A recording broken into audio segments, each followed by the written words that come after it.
Today, the first king of Israel would be chosen, and I would see it happen with my own eyes. "Heads down!" rasped my cousin Zevi from beside me on the ground. My other cousin Gavriel and I plastered ourselves to the dirt. The thick grasses atop the ridge hid us well from the gathering of tribal leaders in the valley below. But we could not take any chances. My heartbeat drummed hard against my ribs as I held my breath, praying the three of us hadn't been spotted.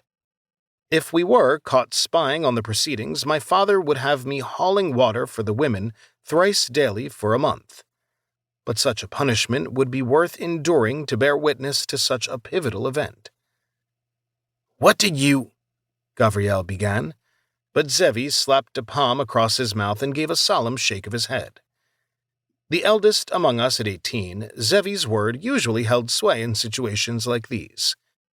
Even though he was older than me by only a year, and Gavriel by nearly 2, the horrors he'd witnessed as a child gave him the bearing of someone far older. Gavriel obeyed the silent command, but not without rolling his eyes at Zevi's dramatic delivery. However, a scuffle behind us in the brush proved his caution worthwhile.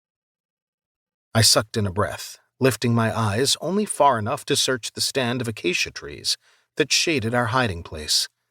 I could almost feel the weight of the shoulder yoke across my back, and the sun on my head as I imagined the next few weeks of walking back and forth from the stream. But instead of meeting my father's furious glare, it was our younger cousin Shalem's honey-brown eyes that peered around the trunk of the largest tree. Gavriel huffed out a low laugh, shaking his head as he muttered, "Of course he followed." "Shalem, what are you doing?" Zevi hissed. "We said we'd tell you the outcome as soon as it was over." Shalem's black brows drew together.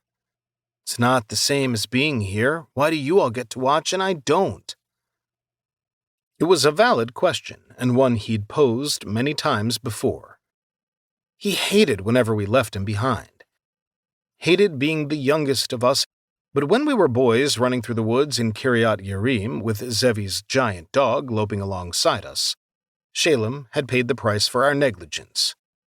The scar that bisected his right eyebrow, where a sharp branch had very nearly taken out his eye, was a constant reminder of that mistake.